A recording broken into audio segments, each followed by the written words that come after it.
欢迎大家光顾全新一年全新一集的新鲜市集。你好，我是主持人黄子阳，我是郑诗彬。今天我们很高兴请来了我们的好朋友庄文杰。欢迎。Hello， 大家好，我是庄文杰。哇，我们约了很久，然后终于可以在 Podcast 上面聊一聊，诗彬老师还有子阳老师想要聊的主题。对，我要来介绍一下文杰，虽然大家都很认识他嘛，那我还是想要介绍一下我私底下不是在屏幕前我认识的文杰。我和文杰其实是 ex housemate。 X 挺久一点就很危险，是有年代感了。OK， 那时候我刚进来新纪元工作，然后租了一个房子，没想到他是其中一个屋友。我对他的印象真的太深刻了，因为我们要出去上班的时候，他才差不多回来啊。就是那种他的工作是那种跟我们是颠倒的。然后呢，文杰他本身呢已经工作非常忙了嘛，然后又是睡眠应该也不足，然后那个时间才回来，早上才回来，刚好遇到我要上班，如果我等不到巴士，他就会接我去上班，然后就觉得哇，这个人很温暖。就如果是我的话，就早上我才下班回来，然后我一定要可能马上就去睡觉了，然后你等不到巴士应该是你的事。然后就觉得他很温暖。后来再往下就是认识聊天，我发现他是一个很孝顺的人，然后他非常孝顺。然后为什么我这么说呢？因为其实他的家乡是在麻坡，但是他几乎每个星期都抽空回家。我就问他，为什么你那么忙，你还要每个星期回去？因为路程也不远。他说因为我要回去陪我的婆婆聊天。我就觉得哇，很感动，这个人很温暖，然后他又很有自己的主张还有立场，所以我觉得说文杰真的是一个大家可以再进一步去了解的，算是公众人物吗？是吧？我那个人设被你弄得有点太像那个琼瑶的那个剧本底下的人物啊，既具备爱心、温暖，然后又孝顺什么的，一大堆 hashtag 在我身上。但是很多人都认同我跟一些我们共同的朋友提到你的时候，大家都是这么认同的。天哪，老实说，真的没有这样子了。我觉得倒是真的，我觉得可能比较是当记者了之后你会尝试解决很多事情。我觉得这是我们的工作上面的一个职业的专业，同时也是一个职业的伤害，就是不会好像只是利用了一些东西，然后我们就把它放掉了。你懂我意思吗？就是不可能说好像你想要采访到这个新闻，或者说采访到这个受访者，然后呢你就拼命的把关系拉起来之后呢，然后就结束了。很常会发生这种事情，倒是真的。因为有时候做新闻很赶，尤其做电视新闻是每天晚上8点一定要准时出街，或者晚上10点半要出街，所以这是一个你没有办法说好像跟人有机会做更深度的聊天，或者是说更深度的认识。那我的个性比较不一样，我喜欢跟我的受访者当朋友，而且呢我喜欢在访问完之后继续跟他当朋友。但当然不是每一位受访者都愿意跟我当朋友，那是另外一回事情。但是我特别喜欢，比如说有些受访者，像我昨天才跟一个在马来西亚的重庆人，我们只是在一个节目上互相认识，然后做了一整天的节目，结束之后呢，过去3-4年我们都一直保持联系，然后几乎每一季我们都会见一下面，然后甚至有很多他在中国上那一边的生意啊或什么的，他都会想要找我做一份呢。我有点吓到这件事情，我想说天哪，我会跟我的受访者当成是 business partner 吗？好，我觉得很好玩这件事情，所以某种程度我觉得就像诗彬说的，我突然想起以前你每次就赶不上公共交通这件事情，我也觉得那个你从中国回来，那个吉隆坡对不起你，就是公共交通太烂了，所以没有办法。我觉得你那个上班时间比较重要，而且学生都在等你，我觉得我们必须要先帮你解决这个问题。所以或许是在这个工作上吧，在这个工作上尝试或者是说学会了怎么解决问题，帮别人，先帮别人，先利人才利己，这样子，大家才会共好。所以我觉得聊到这种媒体素养，还有要揭秘媒体人的工作内幕，或者是他们的这种世界，一定要来找你。对。我只是其中一个代表，我只能说，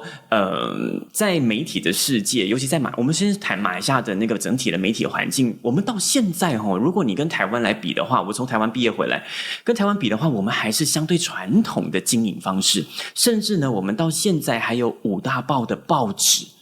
台湾已经那个报纸的发行量是非常非常低了，就是硬撑着把它发行出来。他们现在完全走数位化，甚至整个转型成数位媒体。当然，马来西亚也有很多老牌的，比如说 Malay Mail 马来邮报这个媒体呢，在我的眼前看着它印最后一批报纸，然后隔一天就变成全网络的媒体了。所以这个也是一个100年媒体在马来西亚的很重要的转型。你没有想到一个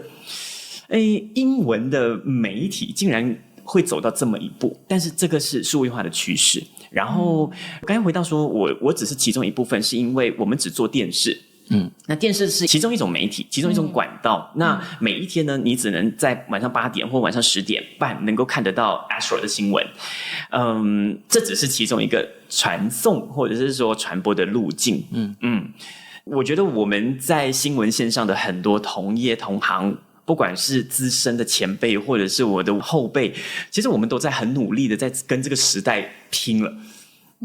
就是时代给了什么东西，然后我们就往时代走上去，这是我们现在整个工作面对的困境。同时呢，它也是一个新的机会，我觉得。我刚才在听2位很好的朋友在聊他们怎么认识的这个过程，我突然间有一个感想，就是我觉得现在媒体的发展是它跟人越来越接近了。就是我们很常会觉得，比如说我刚才介绍文杰的时候，他是一个幕前人嘛，但是其实现在大家的倾向跟口味是更加想要的去了解一个幕前人他在幕后的一个故事，他这个幕前的人他到底是长什么样的一个形状，他的个性，他跟人相处的方式是怎么样的，而是现在这个媒体作为一个大众想要更了解的所谓的媒体人，大家对这件事情不知道什么看法？我觉得这是一个很好玩的事情。电视呢是一个很神奇的媒体，因为呢它的传播的方向或者是它传播的范围是非常广的。你在吉隆坡做的新闻，沙巴斗湖是看得到的，你知道吗？然后甚至现在在网络上你也可以看得到。好，电视上就像刚刚我们一开始谈的这2个字，人设。电视能够把你好好的保护好。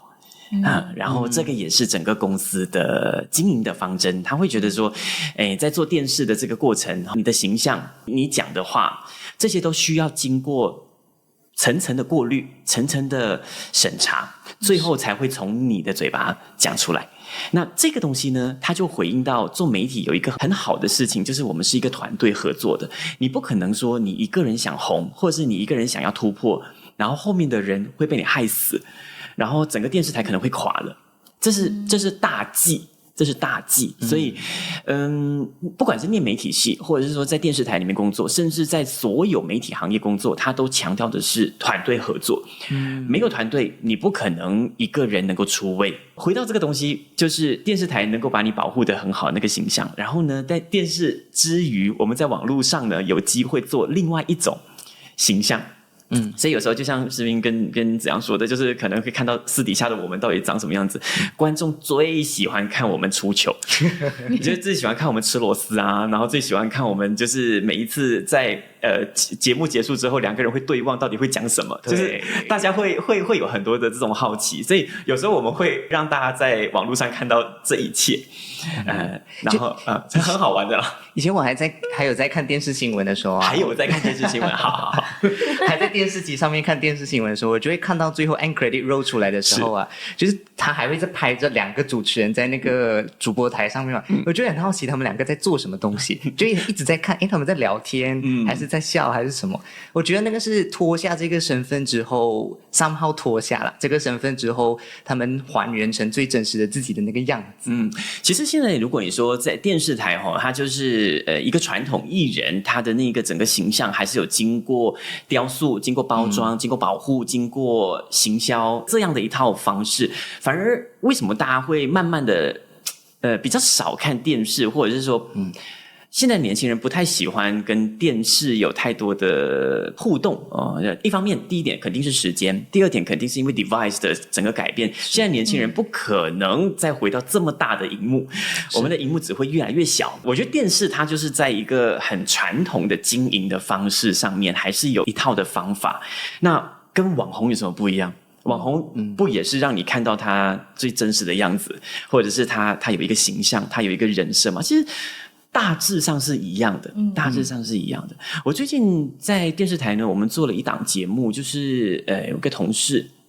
一个制作人，他做了朋友的新节目，叫做《歌手崛起》吧。那里面呢，谈了很多网络歌手跟传统歌手的那个对比跟不一样这样子。然后在整个节目的过程当中呢，歌手之间他们就是比如说某位歌手，就发生了一些他自己私人的这种感情的问题，然后浮上台面这样子。这个东西呢，它会是，如果你用时间来比的话，电视台呢的人，电视台的主持人，他顶多只会跟你相处8点到8点半，10点半到11点，然后就等明天8点到8点半，10点到10点半。可是呢，网络的人网络的这一些主持人啊，或者是说网红啊，他是陪伴你24小时的，随时你都可以看到他。他发生什么事情，随时都会传播得很快。这个是我相信是传统艺人或者是传统的主持人跟网络的主持人有一点不一样的地方。同时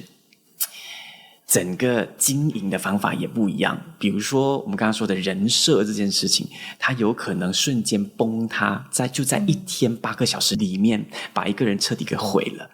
但是在电视台或者是说在传统艺人上面呢，它有一套机制能够防堵，甚至有危机处理。这些东西呢，它都是靠团队在经营的。那电视台它代表的不是你个人，是整个电视台里面有可能上百上千人在里面，所以你有一套机制，有一套防护系统，甚至一套护城河，能够把你整个人的安全，甚至你基于的形象，甚至这个形象不是你的，是公司的。所以它跟网红的那种经营方式是完全不一样的。所以你可以看到，有时候我们会发现说，好像8个小时就把一个人给毁了，那个是相当残忍跟可怕的，而且是很残酷的一件事情。电视台不会不发生这件事情，可是电视台还有一个防护的机制在后面，所以我觉得可能在网络上慢慢要走向这件事情，那我们就可以谈到说，现在的网络节目已经渐渐电视化了。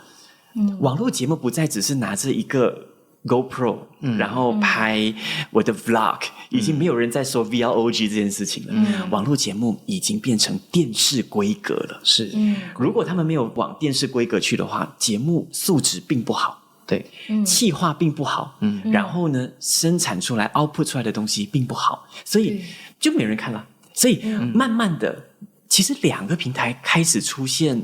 交合了。对，以前我们会觉得哇，网络起来的好快啊，就是那个所有流量都去了那一边，电视好像越来越少人。确实，因为这个时代本来就是越走越这个东西。可是当谈到节目内容，谈到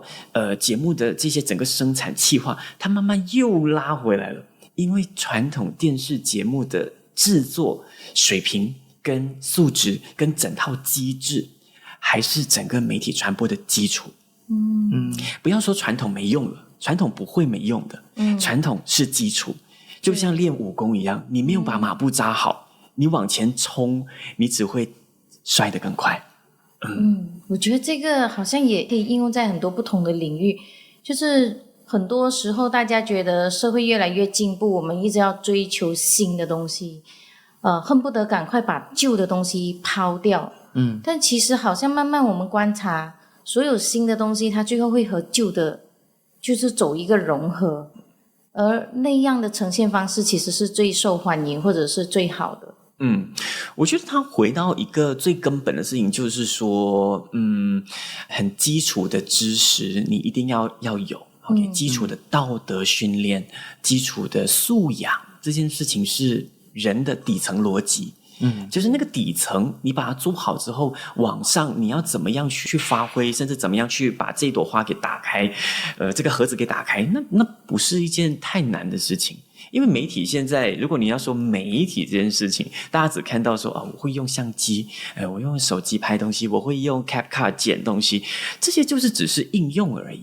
那回到这些技术，它的门槛未来会降到更低。你可能未来写个 prompt， 你根本连拍都不拍，你就可能生产出非常好的内容，并且是你的知识含量里面没有的东西。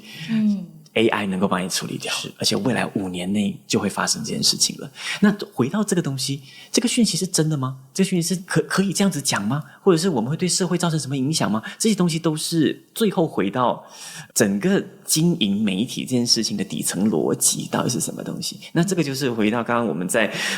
还没有开始录节目之前，子阳有特别提到说，难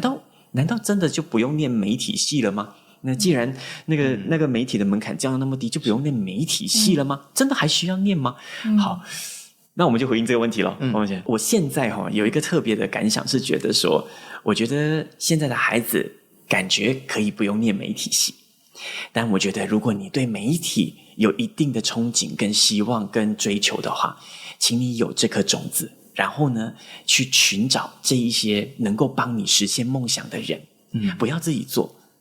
做，因为你再怎么做，你永远不会是最专业的那一个。我们的团队合作有摄影师，有灯光师，有化妆师，然后有 logistic， 就是要帮你做总务的，做声音的，做剪接的。每一个人都是一个专业，所以如果你有这个种子，我觉得把它放在心里，然后呢，找人帮你实现。未来有可能 AI 就可以帮你实现。接下来第二件事情是，我觉得现在如果你还对媒体有所憧憬，想要当主持人，想要当主播，请你去找一个你喜欢的领域深耕。你喜欢理科，你喜欢物理，你喜欢化学，请你去念。你喜欢商学，你喜欢法律，你喜欢历史，请你把它变成你的专业。未来我会觉得媒体系它会成为一个被这一些人，这些专家，或者是这一些有专业知识的人压着的一个工作。因为我们只懂媒体怎么运作，我们好像没有在媒体里面去把自己给训练成我们可以独当一面。我觉得现在可能或许是在教学上，或者是说整套系统上面，大家可能没有发现到这个问题。因为我们在电视台尤其做新闻，我觉得在电视台里面30个人的团队里面，最杰出的那个记者，他不是念新闻系的，他不是念广电系的，甚至不是从口语传播系出来的，他是经济系的，他是数学系的，然后他是政治系的。所以我才会觉得说，有一种媒体受训练出来的人，跟他们之间，我们既不懂经济，我们既不懂社会学，我们既不懂历史，我们既不懂这些等等之类的专业的知识，我觉得会有一点可惜。所以我倒觉得，如果你真的有这个意愿想要做主持人的话，2种途径，一种途径是你真的成为一个很综合性的人，在媒体系里面不要只念媒体，拜托你去跨领域去修别的系所的课，然后呢去学通识课，然后去了解天文，去了解物理，去了解医学，那你才可以成为一个很综合性的人，综合性的主持人，甚至是记者。他是一个需要具备多元能力的人。要不然我觉得你可以反方向思考。其实做媒体这件事情，如果只是工具的话，那太容易了，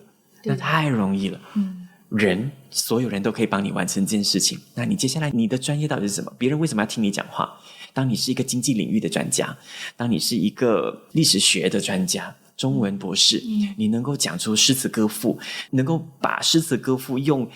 非常综艺的方法说，或者是用很辩论的方式，或是很年轻化的方式，把李清照的诗词给讲出来，那就很了不起了。我觉得很了不起。其实文杰说的这个东西，我觉得是一个非常重要的一个提醒。就好像刚才说到一个经济学的人，他本身是一个经济学专家，或者他很有这一方面的知识，然后他只要去学习讲说艺术啊、表达呀，那他可能就可以利用这些工具然后来达成一种传播的这样的一个作用。那反观媒体系的学生或者是媒体工作者，那要怎样精进自己？其实文杰提供了一个很好的一个锦囊妙计，就是说你没有捷径，然后你就是要去深耕一个领域，去学习这个专业。我觉得确实按我自己这样的一个教学这样的一个经验来看，确实文杰给出的这一套是一个很好的一个方法，怎么让媒体人他是备受尊重的，然后怎么样媒体人他是不会被这些所谓的工具取代，或者是只要很多人他只要掌握了一样的工具，他就可以很迅速的把你取代掉。我觉得他给了一个很重要的提醒。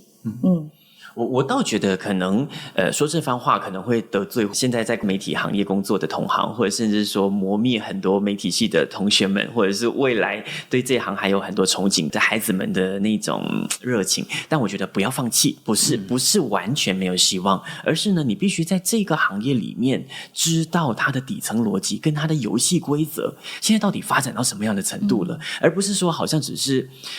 固步自封的只是在那个领域里面学习。我们以前你看我大学毕业已经快20年了，我有点吓到，就是快20年。我们在20年前在台湾的大学里面，我们在念的时候呢，学校并不鼓励我们只念我们自己的专业，我们有1/3必须完成的学分是要念通识课的。通识课呢，就比如说在政大，政大是有理学院、有商学院、有社科院，然后还有外语学院，所以每一个老师他们都会开跟他们的学院有关的通识课。这通识课的意思就是说，在英国文学里面，我们不会用一个学期去跟你谈很深的莎士比亚，但是那个莎士比亚呢，我们可以用很生活化的方式，然后介绍给你，至少你认识了这个东西。那对记者来说，其实如果我有这种文学的底跟训练的话，虽然它只是一门通识课，可是我又花了1个学期去好好认识这位伟大的剧作家，这个东西的话，对我未来的创作是很有帮助的。我觉得我过去的训练到今时今日，我都还没有用完。我可以这么说，所以通识教育在一个大学里面，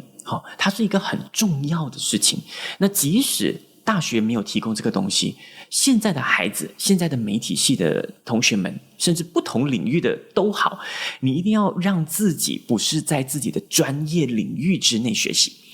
你必须要学专业，没错，你是数学系的，你是经济系的，必须把经济系给弄好、弄懂、弄透，然后你才可以深入浅出，这是一个重要的。那另外一个就是你喜欢的外面的这些知识还有什么你喜欢的？你喜欢中医，你喜欢天文，我都觉得未来对你在经济上可能会有帮助。比如说你未来可能，我乱说，可能要开一个 podcast， 你能够借由你的经济的理论，你可以谈你喜欢的 SpaceX 现在的太空技术，这种跨领域的火花是不是人人做得到的？exclusive， 只有你是唯一，你是唯一，所以我就要听你说。所以等于说媒体人或者是媒体系的学生，他是一个通才，是他不能是一个专才，没错，你会吃亏。没错，不要被工具取代，也不要一直深耕在工具上面。更多的东西是你怎么把一个讯息传达出去，即使要拍电影也好，或者是说你要当一个剧场的表演都好，那它最后并不是工具。你应该学的是怎么样在它的内容上面有更深层的讨论，甚至你明白了这一个理论之后，接下来工具上面你可以怎么样透过它去引起话题，然后怎么样衍生讨论，最后有可能会发展出下一个作品。这个是你必须要懂整个游戏规则，然后以及它的底层逻辑到底是什么东西。我可不可以这么说，如果你今天你觉得说我已经掌握了这些所有的工具还有技术，然后我其实可以不需要读大学了，我可以不需要进媒体系，然后呢你就出来工作，当然你可能也可以做得很好，但是你可能你还有很多未知的世界你没有办法去探索，因为你只有进入了某个领域，你才知道你错过什么，如果你没有学它，对吧？那如果你读了媒体系，那你可以在你掌握这些工具以后，我觉得还有一个很重要的一点就是，你知道了像刚才文杰说的那个所谓的底层逻辑。你比如说我今天我要做这一件事情，我是应该要有哪些工具，我可能需要哪些专业的人士，可能需要怎样的团队，然后你可以在这个大学的这个圈子里面，你可以认识很多很多的人，很多很多可能跟你领域相关的他可以是你的老师带给你认识的那些他的朋友，他的同一个领域的专业的朋友，然后你可能跟你一起学习的朋友，他可能在某个方面特别的强，然后你可以因为他你就有了这样的一个管道，然后以后来帮你一起完成一件事情。但是如果你没有进入大学，你没有认识这些老师，没有认识这些老师的这个来自同一个领域的朋友，你没有认识同伴，那以后一个人就是没有这些学习，就直接出去自己做了，我觉得真的会很辛苦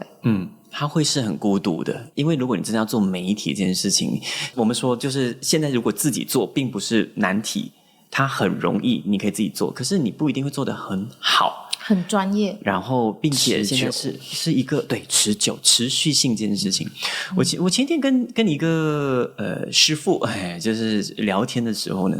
我就问他说，你觉得我做电视做那么久了，你觉得我可以做自媒体吗？他给我的答案我有一点惊讶。他给我2条路。他就说，第一，你有没有独家的人脉？你有没有独家的人脉？就是说，这个时评员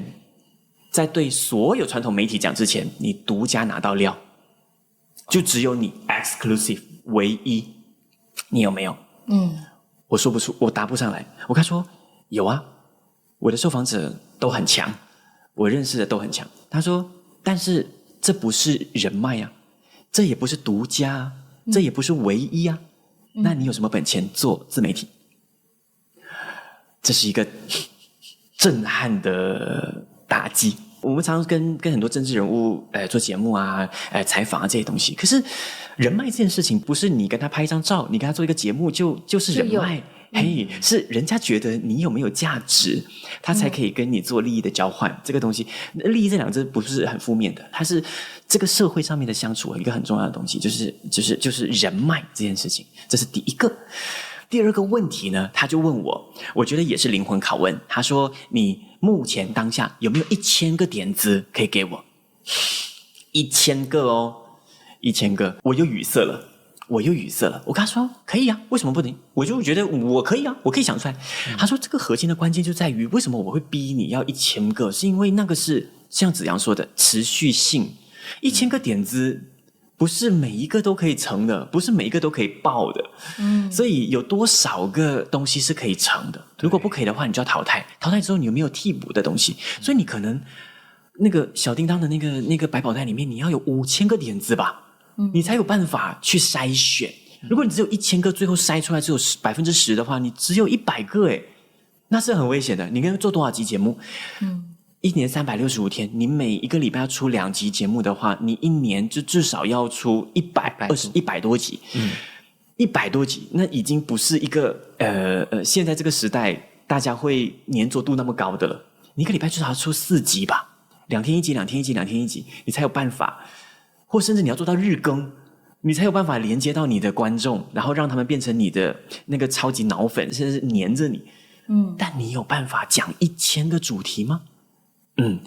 这个东西它不是要打击任何想要进入这个行业或是想要做这件事情的人，它只是提醒你到底有没有这样的料。如果你没有的话，不要放弃啊！干嘛放弃？你去找呗。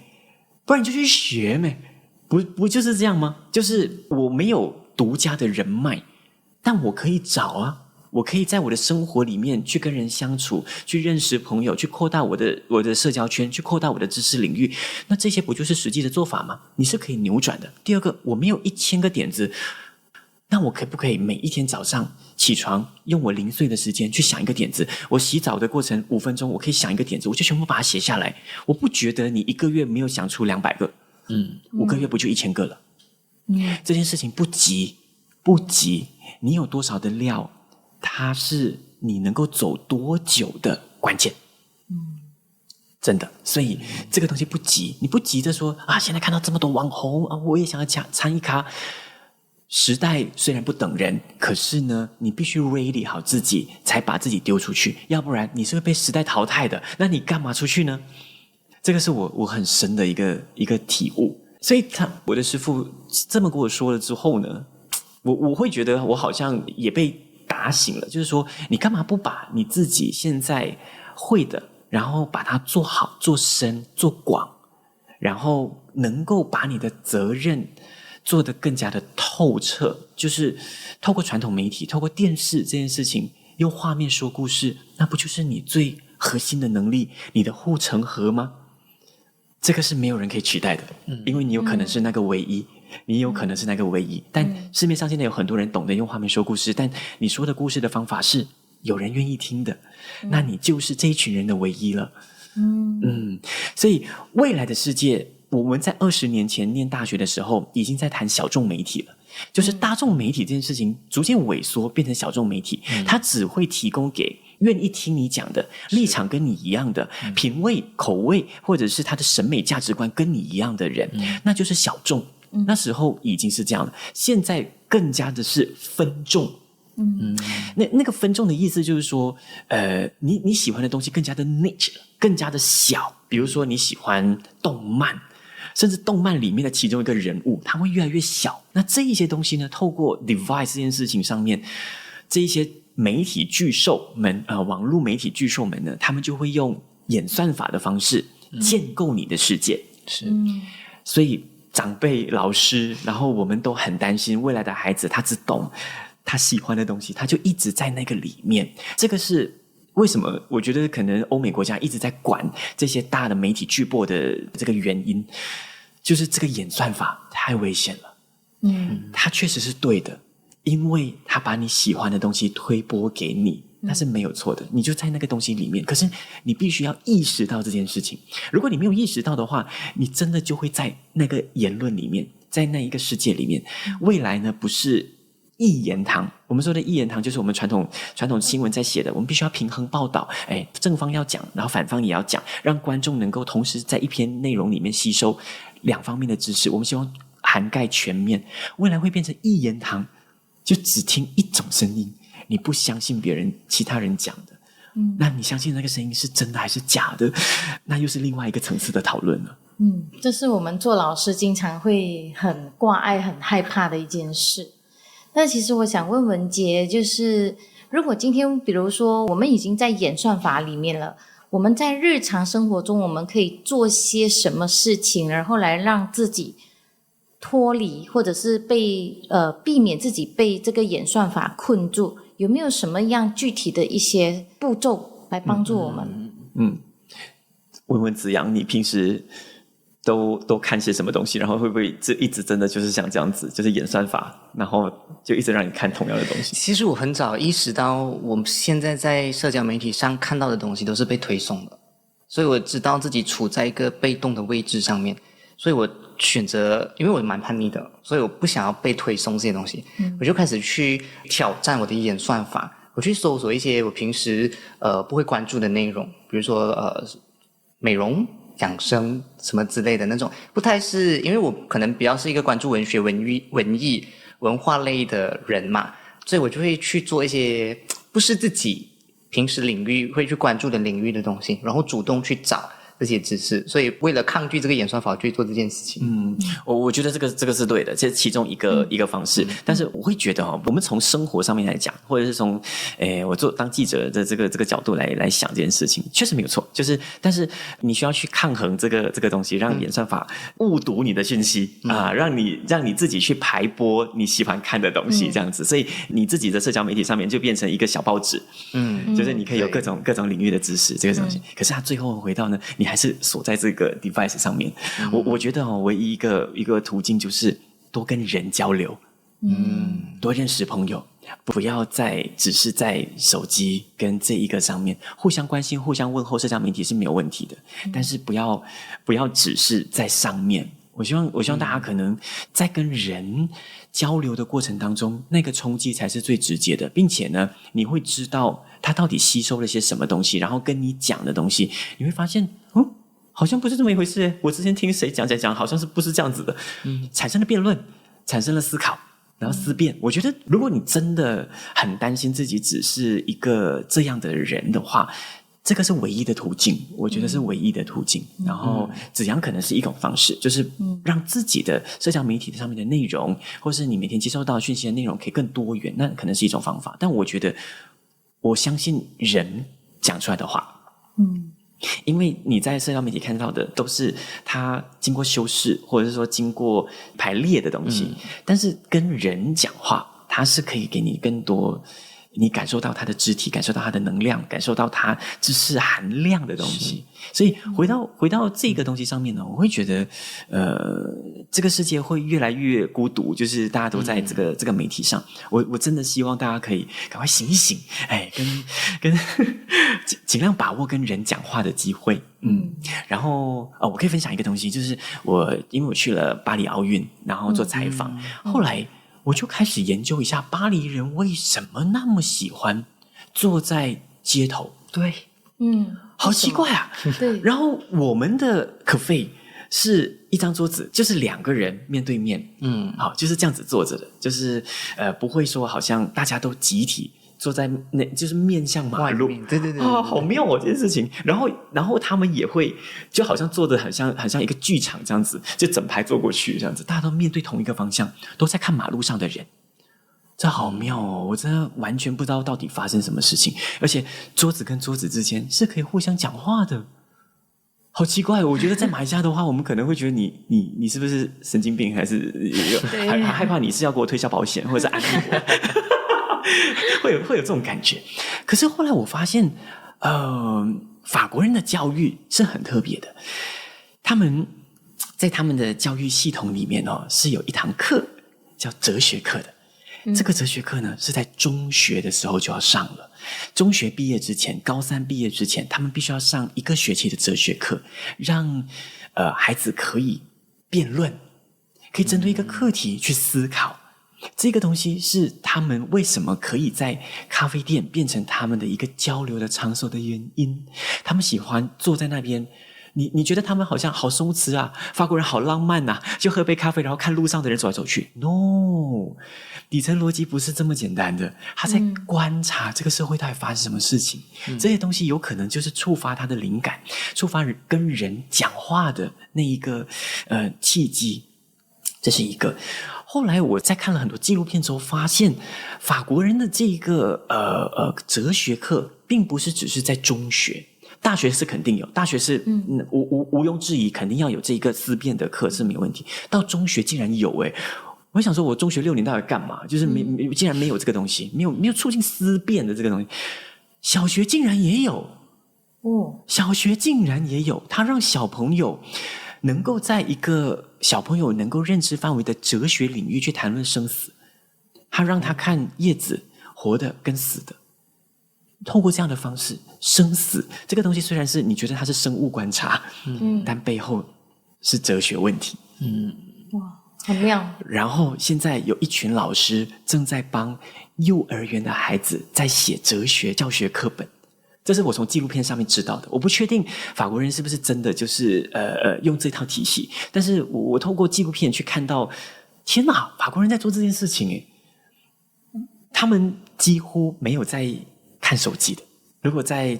那个咖啡里面，你不太会看到他们在用手机。如果你看到他们在用手机的话，不是我们亚洲人在用，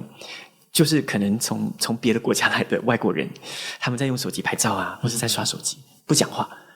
法国人是都一直在讲话，而且他们一坐可以好久，可以好久，这个才是真正的生活。我觉得这才是真正的生活。你见到实体的人了，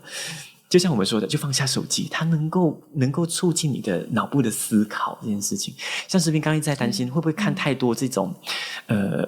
无脑剧，或者是说很废的东西，会让你创造力会降低。先别说创造力这么大的课题，它会让你的小脑萎缩啊。这个是美国 CDC 说的，他们已经研究 TikTok 孩子，然后呢已经发布了一个，确实萎缩。孩子的脑萎缩，未来我们的国家栋梁怎么办？他们在做要禁止 TikTok 这件事情，肯定会有他政治上的考量，但是更多的从健康课题、公共卫生课题上面的话，我们要想的是下一代啊。确实会，所以我倒觉得各种知识，它可能在各个媒体关心的课题不一样的时候，你不可能只是看手机，你可能要看电视，你可能要看报纸，不要因为这两个媒体大家洗脑，你们觉得是老媒体、传统媒体，我没有时间看，那等于你错过吸收知识的机会。对，我觉得是你的 loss，不是我们老。是你们 loss，因为你能够在网络上接收到的讯息是需要你自己去判定、去判断的，但透过传统媒体出来的讯息，它经过层层的把关、层层的过滤、层层的专业的人跳在里面，在做这件事情，然后输出成一篇500字的报道、3分钟的新闻、2分钟的广播，那不是乱说的，那是经过排列，经过审查，经过过滤等等之类的，它才可以变成一套讯息传播出去。所以我觉得不要陷在那个迷思里面，让大家觉得说，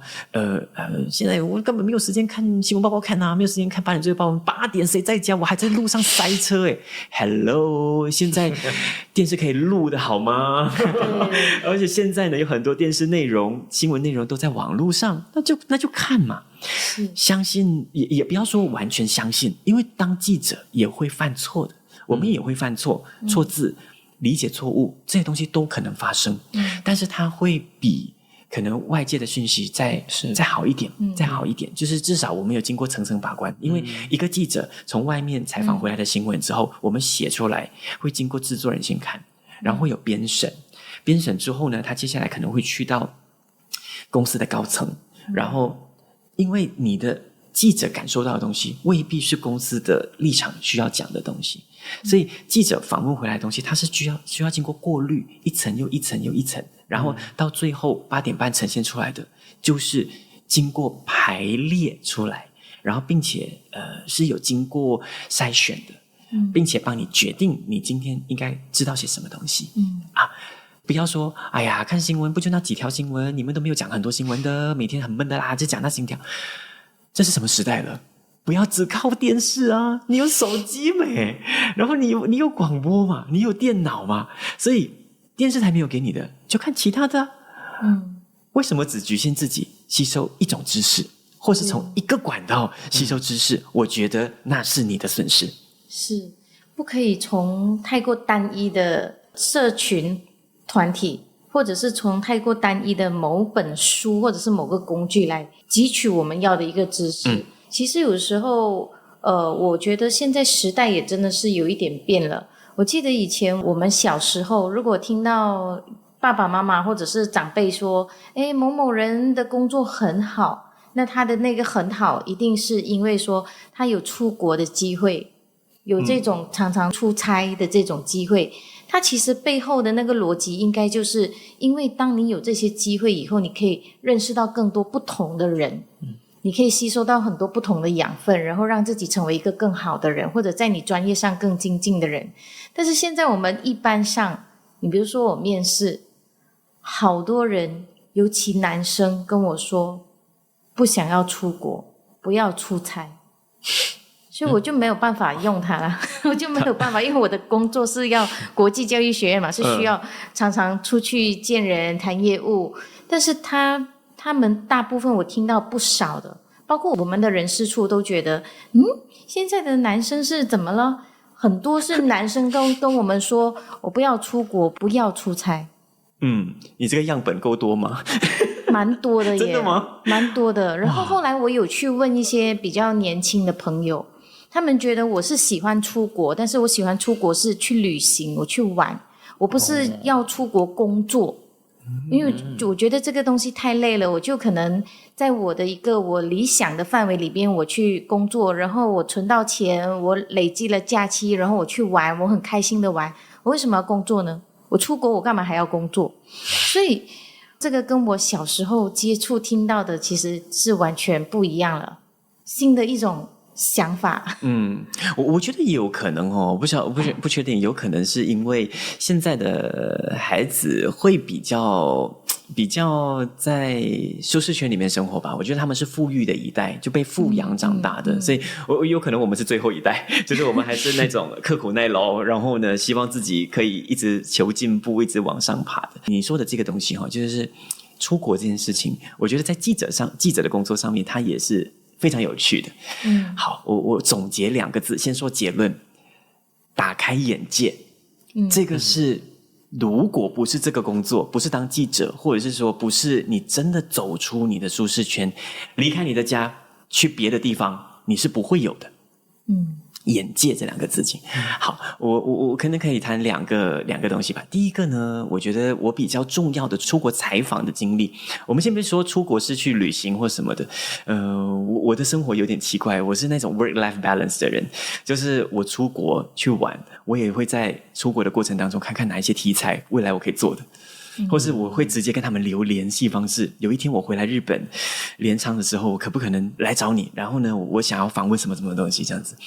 所以我的生活就是我真的做到 work-life balance， 就是我老婆也可以跟我一起这样子，就跟人聊天。我跟她说，我觉得很有趣，未来我有没有可能发展成什么东西？我喜欢这种东西，我随时好像都在做采访。随时都好像在写故事，随时都在听故事这样子。我没有办法完全的切割，就是玩就疯狂的玩，然后工作就疯狂的工作。因为记者这个工作，它是24小时 ongoing 的，它一直在运作的，所以它不可能说好像你8点半之后观众没有看到你就没事了。No， 你8点半之后你要约明天的访问，或者是你要安排下个礼拜的什么事情这样子，所以这个是我们已经变成身体的一个叫什么肌肉记忆，就是我们会做这件事情。好，我去了中国采访，这是我的第一个比较大型的采访。我做了改革开放40年，到底中国做了什么翻天覆地的整个变化？我从北上广深，从深圳就是改革开放的最前线，然后从那边开始采访起，然后看了深圳的科技，然后到了杭州看了中国的汽车产业 Geely， 就是我们现在的 Proton 的这个合作伙伴，然后再到上海看了华为，然后再到北京看他们怎么建高铁。我觉得这个东西是帮我把眼界打开的一个很重要的机会，让我看到一个过去可能我们学历史学什么在被西方国家打压好多年的，如果我们说它是沉睡的巨龙的话，在40年怎么样突飞猛进，然后用什么方式让自己站起来然后可以让世界看见他们这样子。如果没有这个实地采访的经验，我是不可能有这样的眼界的。这个也是记者一个很重要的工作，就叫做人在现场。你一定要人在现场，你才有办法拿到东西，然后呢说成故事讲给观众听。那如果你没有去到现场，你只是在网络上看看，然后把它整理资料，不是不可以的，是可以的，但是那个 impact， 那个知识含量，甚至那个厚度跟眼界，那就不一样了。那这个同时你是在透过一个你的眼界，然后呢输出成内容，一定程度我们是在做启迪的工作。不敢说我们自己是在做教育，因为我们不可能做到这件事情，因为我们顶多只是告诉你我们看到的世界，然后呢透过我们层层的把关，这个内容的筛选甚至制作，然后把它输出成内容，告诉你世界发生什么事情。这是一个我觉得很重要的眼界。然后第二个是之前我们有谈到是去了巴黎奥运这件事情啊，这是我想都没有想过，我有一天能够去采访运动这个项目，你知道吗？就是我并不是一个体育记者，然后我对运动也没有非常的就是透彻的了解，顶多我只会就日常的运动，然后就把它当成是健身或什么的这样。可是我竟然去到了巴黎奥运，一个谈运动赛事的东西，那好难啊！那怎么办呢？我真的没有办法去好好的把那个羽球上面的21分，每个点球啊，每个杀球啊，每个角球啊，把它写得很透彻。但幸好我有一个制作人，所以这个时候又回到团队了。我的制作人是非常懂体育的，然后他是看体育长大的，所以呢，我们就是一起合作做这件事情。后来我发现一个好好玩的事情是，我们既感动了球迷，也感动了非球迷。我有一点惊讶，你觉得为什么呢？感动了球迷，真正的专业球迷，喜欢这一群运动员的球迷，然后同时我们也感动了非球迷，在外面看热闹的。你觉得为什么呢？后来我们发现，我们2个人的合作，他能够把体育的知识把它深化的写好，然后我能够从这些运动员的身上看到他们的感受跟能量，我把它写成比较软性的东西，然后把它放在同一则新闻的时候，没有想到它的 spread 的那个范围是非常大的。它可以让很多对这些球迷的死忠粉丝看到他喜欢的这一些球星他们的另外一面，同时我们也让不懂体育的人能够更有同理心的去知道他们在场上那个拼搏的精神，赢或输不是只有一句每次就是这样啦，如果不是一轮游也不是他啦，不是这么简单的。所以透过媒体的报道，然后透过我们当记者的训练，甚至当记者的眼界，我们是可以透过文字，透过画面，把一个我们在现场感受到的能量告诉你的，然后并且可能可以颠覆你对于你一开始的主观判断的想法的。这些运动员真的，我没有想到我在巴黎奥运的那个羽球馆，然后呢，我们就采访了所有这些球员，然后他们就是一打完，不管是赢或者是输，那个直接的冲击波是很大的。他赢的时候呢，一出来就是直接 high five 这样子，然后笑着跟你说明天怎么办这样子。一输了之后，你可以看到他真的眼泪就掉下来了。没有人想输，我不觉得我们不是做运动员的，我们会想输。我们做任何事情，我们都不希望失败，他们也不想要。所以他让我在还没有去之前，只懂得看这种留言，就是说，哎呀，不是一轮游，哪里是他？这种去到现场，我才真正感受到他在场上遇到的问题。所以我们可以从这一些问题里面问得到他刚刚发生什么事情。为什么你手会流血？然后你流血之后怎么办？这样子，所以是很直接的，观众并不知道，就或者说一般的网友并不知道这件事情，运动员也不会说受伤而已嘛，有什么了不起的？不就扭伤什么的，就这样。可是当记者，我们是可以观察到这些细节的。我们知道他除了是新闻点，也有可能是这一些球迷关心，但是他们却没有办法找到答案的。因为他不可能私信李子嘉问他说：“哎，你刚才为什么会打那粒球的？”这样子不可能，他也不会回你，他不会回你。我们用90秒必须让他讲出这些东西，因为主办单位只给我们90秒，可以问得到他们。所以这90秒让我翻腾了很多问题，可是我最后只选3个。然后他们也已经很懂得应对记者，所以他们可以15秒就交出一个 punchline，非常好剪，非常好剪如果你做习惯找这种 soundbite 的话，其实是很好剪的。每一句话都珍贵。那1分钟1分半，你直接给他 keep roll 播出来，我都觉得感动。你可以仿着他，然后一边跟着他流眼泪，真的就那个冲击波是很大。这个只有当记者能够感受到，只有人在现场，你才有机会经历到的。我觉得这就是人在现场好玩跟他重要的地方，也是当记者的这个工作最好玩的地方。我觉得你也不一定要当记者，你当自媒体，你去拍东西，你也是在跟人做接触。除非你的自媒体的内容是在一个 studio 里面你自己讲完，那无妨，那是另外一种形式。你在做知识输出，你在做知识启迪，那是另外一件事情。但很常我们在拍东西的时候都是跟人必须要有接触的，所以不要觉得新媒体时代或者是说 AI 时代人就不重要了。没有，一切回归到人，回归到脑，回归到思维，回归到眼界这件事情。就好像刚才我们前面提到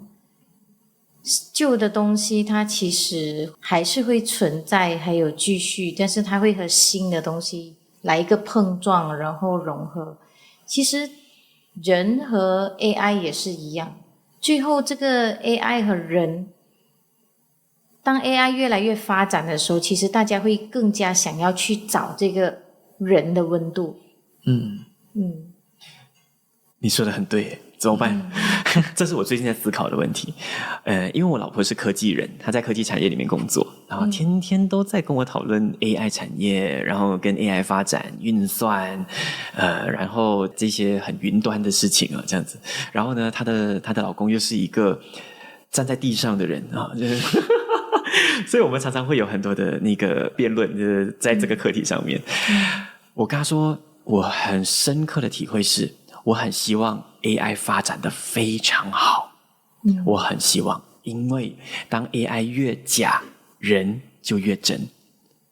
这句话很重要。当 AI 越假，人就越真。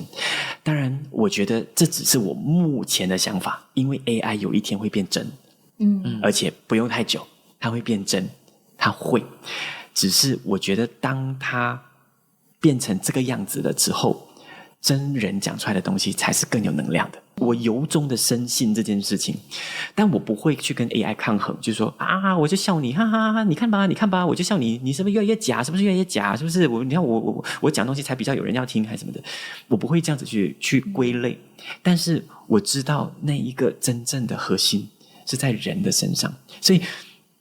AI 再怎么进步，我觉得它终究会走向越来越真，越来越可以替代人，真的完全可以。因为 Astro 现在我们已经有一档节目，每天2分钟是 AI 报新闻的，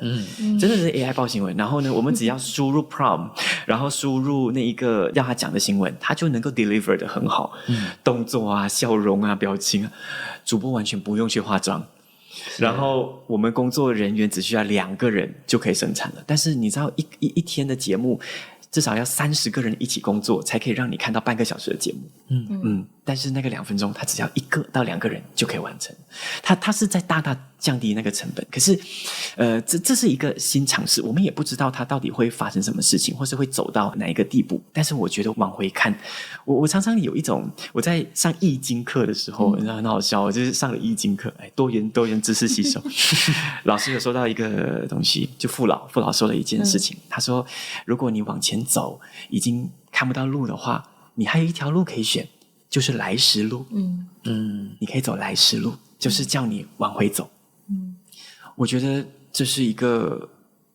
震撼，就是我没有想到，我无路可走的时候，我还有一条退路叫来时路，那不叫退路，那叫来时路。从头去看你走过的那条路上面还有什么东西。